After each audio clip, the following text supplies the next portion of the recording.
Olá pessoal, tudo bem? Eu sou a Bia, professora de Química, e hoje vamos para a nossa primeira aula de Química, que será de estrutura atômica e estrutura da matéria.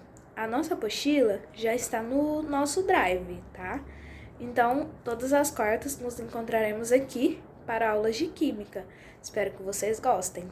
Bom, pessoal, vamos à nossa aula de estrutura atômica e estrutura da matéria. Eu deixei a câmera desligada, vocês vão ver um outro usuário aí que é para eu estar acompanhando. Bom, a gente vai começar com a estrutura atômica, que também é uma parte da estrutura da matéria, porque toda matéria é composta de átomos. Então, os átomos são essenciais no estudo dos fenômenos químicos, nos estudos da matéria. E aí a gente vai estudar sobre sua estrutura e descobrir o que ela nos apresenta. Essa apostila vai estar disponível no nosso Drive também. E se necessário fazer algumas correções, eu vou fazer e vou deixar para vocês ela pronta. Bom, o átomo ele é composto por uma eletrosfera e um núcleo. O seu núcleo possui prótons e nêutrons, e a carga dos prótons é negativa e a do nêutron é neutra. Isso é o básico. E a eletrosfera é composta por elétrons, que são de cargas negativas. Bom, a gente vai estudar um pouco sobre os modelos atômicos, que antes da gente chegar nessa estrutura conhecida, que a gente sabe que possui prótons, nêutrons, elétrons, tiveram outras estruturas criadas, assim, montadas naquele momento, sem o conhecimento que temos hoje, que deram origem ao que sabemos hoje. Então, alguns pesquisadores e filósofos, ao longo da história, foram criando modelos e postulados e tudo para a gente ter o modelo que temos hoje. Por volta de 450 a.C., né, filósofos gregos Leucipo e Demócrito tiveram ideia que a matéria seria formada por partículas indivisíveis que não poderiam ser destruídas, e chamaram de átomos, que no grego significa indivisível. Só que isso chocou com a ideia de Aristóteles, que dizia que a matéria era descontínua e que tudo seria formado por 4 elementos: fogo, terra, água e ar. E essas ideias seguiram por cerca de 2.000 anos. Aí, em 1803, surgiu o modelo de Dalton, que esse químico inglês, John Dalton, retomou as ideias de Leucipo e Demócrito e realizou vários experimentos para comprovar suas hipóteses. Ele formulou as suas hipóteses, mas ele também não conseguiu comprovar assim certeiramente, sabe? Porque ele comprovou, mas não de um modo que seria uma certeza. Então, que ele afirmou, né? Que a matéria seria formada por pequenas partículas, esferas maciças indivisíveis, são chamadas de átomos, que é o que os filósofos falaram.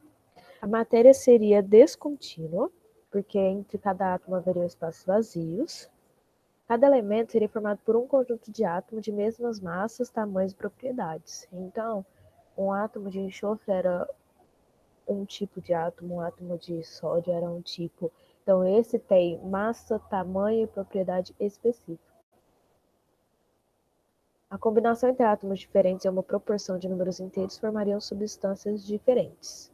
Uma substância composta seria formada de espécies químicas diferentes, elementos e quantidade fixa de cada um deles, que ele chamou de átomos compostos. E os átomos compostos seriam formados por um pequeno número de átomos simples, que seria esses átomos que eu cheguei a comentar: o átomo de enxofre, o átomo de sódio, e um átomo não poderia ser destruído. Em uma reação apenas se rearranja. E para explicar a sua hipótese, ele elaborou um modelo e seu modelo era semelhante a uma bola de bilhar. Aqui tem alguns modelos, todas as imagens eu achei na internet e em livros.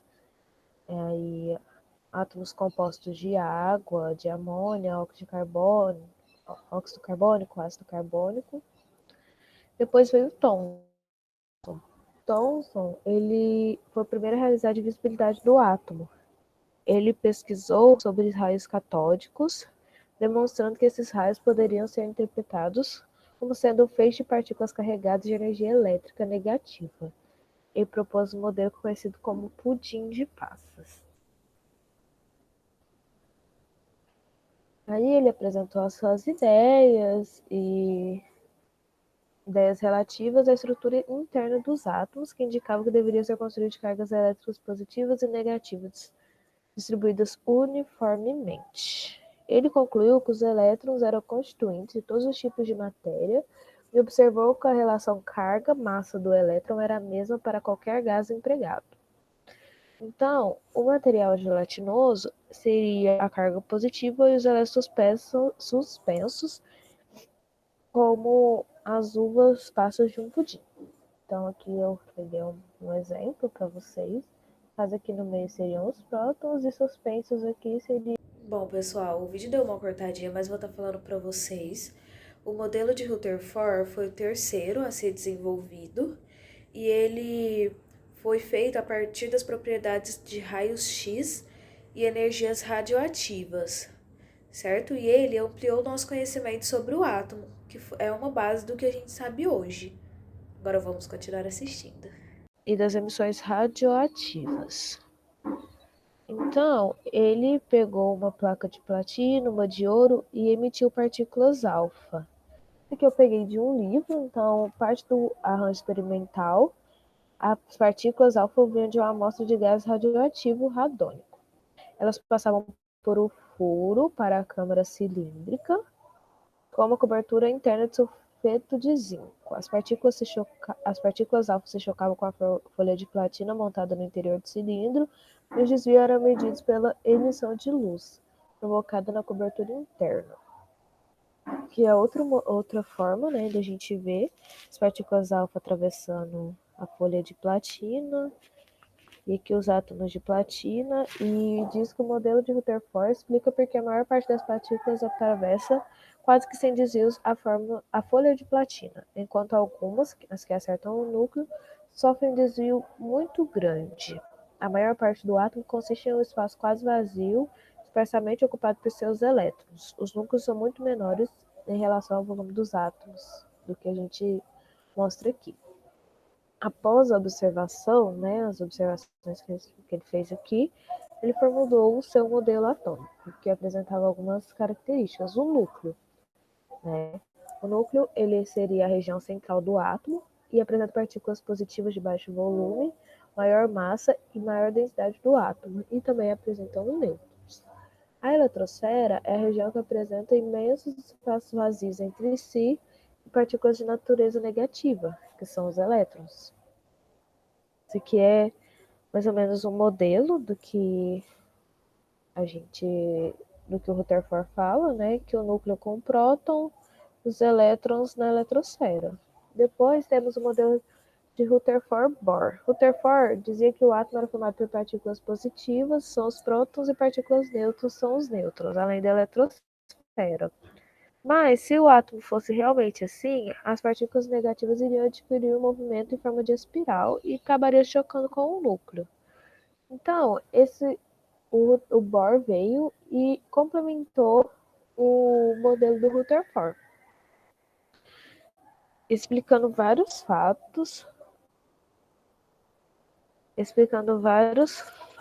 como, por exemplo, cada elemento possui um espectro descontínuo, porque os níveis de energia são quantizados, então cada um possui suas quantidades de energia definidas. E cada energia corresponde a um comprimento de onda. Então, a gente tem um experimento que a gente faz em laboratório, que é o teste de chama, que a gente coloca um sal no fogo e cada um emite uma cor. Por quê? O elétron ele está em um nível estável ali, e ao a gente colocar calor, a gente colocar energia, ele vai para um nível instável, ele sobe uma camada de energia, ele fica excitado.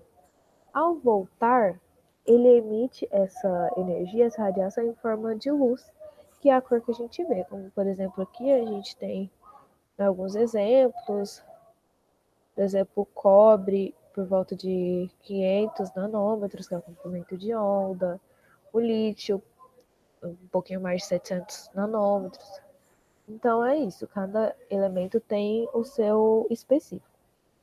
Pois Bohr relacionou os espectros e propôs alguns postulados que alterou o modelo atômico do Rutherford.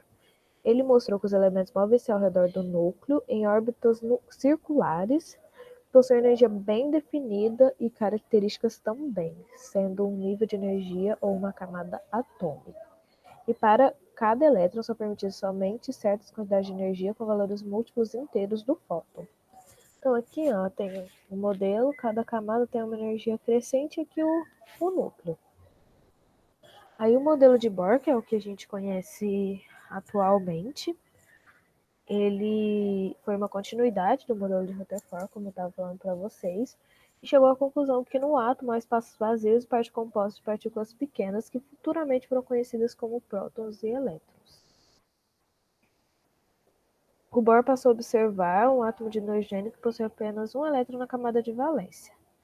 Antes disso, ele já tinha percebido que um gás consegue emitir luz no momento que a corrente elétrica passava por ele. Essa descoberta veio a esclarecer que os átomos podem absorver energia elétrica e depois liberá-la na forma de luz. Então, depois que ele concluiu esses experimentos, veio alguns postulados. Os elétrons circulam em órbitas, corresponde à sua quantidade de energia, sendo assim não há possibilidade de orbitar entre dois níveis com densidades parecidas. Cada elétron move-se em uma órbita, que é o seu estado estacionário. Aí, como eu expliquei para vocês, quando ele salta para um nível mais energético, ele absorve energia. E quando volta para o seu estado estável, o seu estado original, libera a quantidade de energia absorvida, que ocorre no processo de forma de luz. E existem apenas 7 níveis de energia. O primeiro é o K, o segundo o L, o terceiro o M, o quarto o N, o quinto é o O sexto é o P e o sétimo é o Q. E quanto mais longe do núcleo, maior é a energia dos elétrons localizados. Certo? Essa apostila já estará disponível no Drive e qualquer dúvida vocês podem estar deixando para mim. Bom, pessoal, essa foi a nossa aula de hoje. Espero que vocês tenham entendido. Caso não entenderam e tenham alguma dúvida, pode estar me mandando na caixinha do Instagram ou também nos nossos grupos do Telegram, certo? Até a próxima aula!